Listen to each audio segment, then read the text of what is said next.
Hello everybody. Today's story is One Snowy Night. When I was a little girl, this was one of my favourite stories.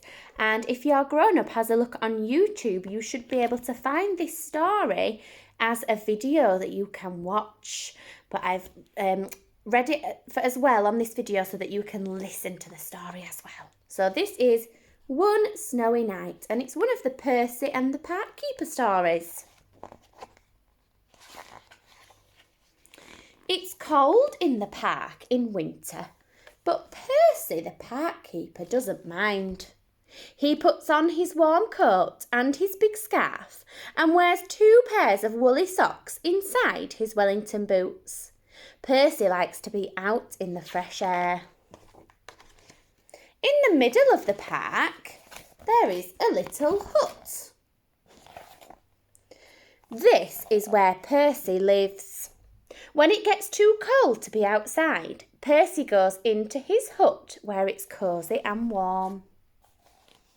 The animals who live in the park all know Percy's hut, and every day he shares his lunch with them.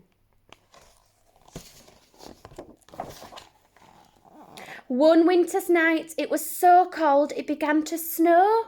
Great big snowflakes fell past the window of Percy's hut. "Brrr," said Percy. "I think I'll need an extra blanket tonight." He made himself some hot cocoa and got ready for bed.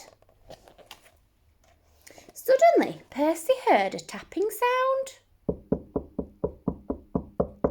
There was somebody at the door. Now, who can that be at this time of night? Thought Percy. He went to the door and looked out. There on the step was a squirrel. It looked very cold and miserable. "I can't get to sleep, Percy," said the squirrel. "My bed is full of snow." "Oh dear," said Percy. "Never mind, I've got plenty of room for 2. Little squirrel. The squirrel snuggled down next to Percy and soon began to feel warm. Knock, knock, knock. It was the door again. "Now who could that be?" said Percy. Standing outside were 2 shivering rabbits. "It's freezing," said one rabbit. "We're frozen," said the other. "You poor things," said Percy. "Come on in and warm up." The rabbit squeezed into the bed next to Percy and the squirrel, and there wasn't much room. "Could you face the other way?" Percy asked the squirrel. "Your tail is tickling my nose." Knock, knock, knock. "Oh dear," said Percy. "Now there's someone else at the door."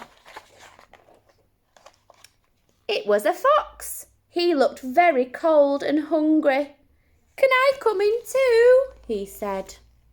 Percy scratched his head and thought for a minute. "Well, if you promise to behave," he said.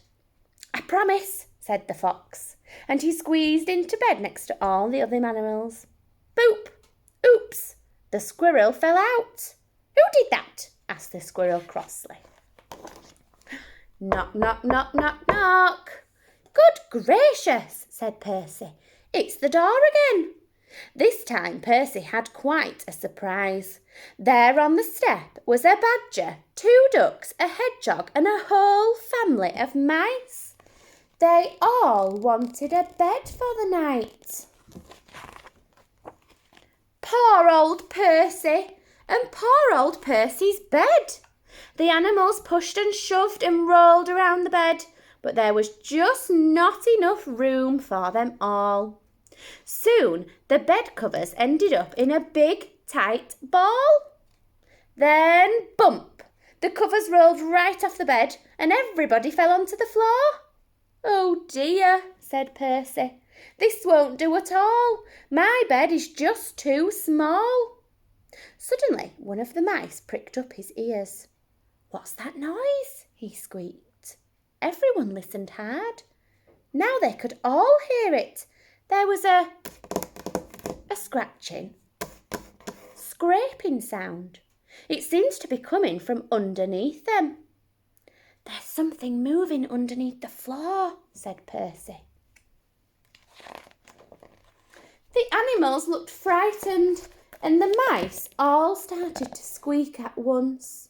Oh dear, what can it be? It might be a monster with fierce claws and sharp teeth.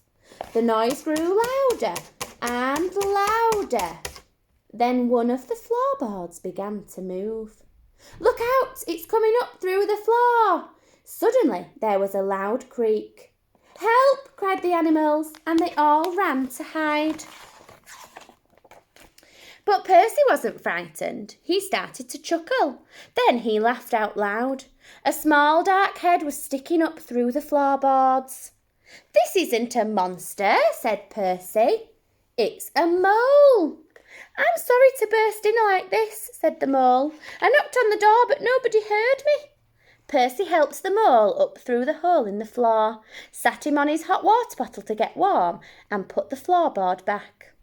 It's all right, everyone, he called. You can all come out now. But nobody moved, nobody stirred, nobody wanted to come out. The squirrel was tucked away in the pocket of Percy's dressing gown. The hedgehog was in his coat. The fox, the rabbit, the badgers, and the ducks were all safely hidden away. The mice even had squeezed themselves into Percy's slippers. Everyone had found a warm and cosy bed. Well, I never, said Percy. Have a look, see if you can see everybody in their beds.